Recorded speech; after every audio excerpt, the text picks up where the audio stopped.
Dakar. Est-ce que vous nous expliquez en quelque sorte pourquoi vous voulez enlever le franc CFA? On veut, c'est pas seulement le franc CFA, c'est les bases militaires, c'est pas seulement le franc CFA, c'est les entreprises totales, c'est pas seulement le franc CFA, c'est la France-Afrique en général. On veut enlever tout ça parce que, madame, je pense que vous qui me posez la question, vous pensez comme moi que nous sommes des humains à part entière. Cheikh Anta a même prouvé qu'on était plus humain, par plus humain, ce n'est pas un acte de racisme, mais par plus humain, je vais dire, premier dans l'humanité. On est les premiers en tout. Si c'était une classe, j'allais dire qu'on a pris la première place. On a inventé la science des mathématiques, on a inventé l'écriture, on a inventé de par les hiéroglyphes, on a inventé la philosophie, on a inventé les pyramides, on a inventé la société. On a inventé tout ce dont l'homme avait besoin pour évoluer. Et actuellement, parce qu'ils savent qu'ils n'ont pas les ressources, ces ressources qui viennent pourtant de Dieu, les ressources minières dont ils ont besoin pour s'évoluer, qu'est-ce qu'ils font? Ils viennent nous retirer ce qui nous revient de droit, ce qu'on ne peut pas accepter. On ne peut pas continuer à accepter d'être colonisé. Nos ancêtres n'avaient pas le droit à la parole.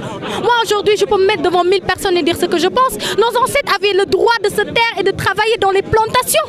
Si aujourd'hui, on dit que Kocc Barma n'est pas un philosophe, alors que celui qu'on dit être le père de la philosophie n'a jamais rien écrit, c'est des questions que la jeunesse d'aujourd'hui doit régler. Si aujourd'hui on traite l'Afrique de barbare, alors que ni Hitler ni Napoléon n'est africain, c'est des questions que nous, la jeunesse d'aujourd'hui, on a le devoir de régler.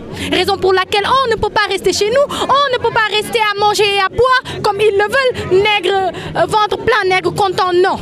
Libération accomplie, nègre d'aujourd'hui content. Si vous avez un message à passer aux Africains en général et Sénégalais en particulier, ce serait quoi? Ce serait d'abord de leur dire qu'ils ne sont pas en train de trahir leur mission et ça se voit. De leur dire qu'on sent jusqu'ici les vibrations de Bamako, les vibrations du Congo, les vibrations de Brazzaville. Oui, on les sent jusqu'ici. De leur dire que cette terre-mère-là, pour laquelle ils se battent, en vaut la peine. Parce que cette terre-mère-là nous a donné là où habiter. Cette terre-mère-là ne nous a pas seulement donné le droit à la vie, mais a donné à toute l'humanité ce droit-là d'exister. Nous sommes contents de ces gens-là. À ceux qui pensent que des manifestations ont échoué parce qu'ils sont 20 ou 30 personnes, nous on en a réuni près de 300 un peu partout dans le monde. 300 un peu partout dans le monde, ça fait des millions d'Africains qui se lèvent pour dire non. Qui se lèvent pour dire ça suffit, qui se lèvent pour dire abat l'impérialisme. Et ce n'est pas seulement des dires, comme je le dis. Ce n'est pas une révolte qui se prépare, madame, non. C'est une révolution à grande échelle qui se prépare. Et on a les armes pour mettre fin à cette France-Afrique qu'on est en train d'exploiter. Me tuer moi ou tuer le président de l'ONG, Kémy Séba, ne changera rien.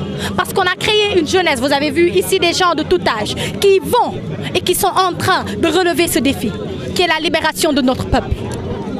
Ndeye Nogué Babel Sow. Merci. Ndeye Nogué Babel.